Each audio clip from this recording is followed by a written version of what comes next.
Aksidentoi dje në mesditë 78 vjeçari në fshatin Shën e Premte Divjak. Policia arrestoi drejtuesin e automjetit shtetasin AD 20 vjeç për veprën penale shkelje e rregullave të qarkullimit rrugor. Specialistët e qarkullimit rrugor gjithashtu arrestuan në flagrancë shtetasin EB 47 vjeç banues në Lushnjë, pasi u kap duke drejtuar motomjetin pa leje drejtimi dhe në gjendje të dehur, dhe shtetasin DK 35 vjeç po banues në Lushnjë, pasi ditën e djeshme në fshatin Gradisht, automjeti që drejtonte është përplasur me biçikletën që drejtoi nga shtetasi RH 75 vjeç, i cili ndodhet në spital jashtë rrezikut për jetën.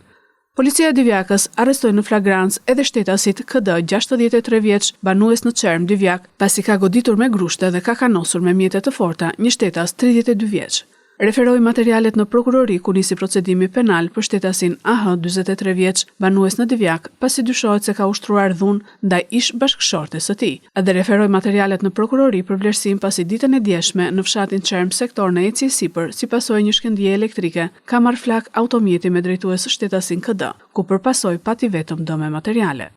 Policia e Fierit pas transmetimit në emisionin investigativ fiks fare të rastit ku shfaqet një mjek duke marrë një shumë parash për një operacion që kishte kryer, specialistët për hetimin e krimeve ekonomike financiare referuan materialet në prokurori, ku nisi procedimi penal për shtetasin MS 64 vjeç, banues në Fier, mjek në spitalin rajonal Fier.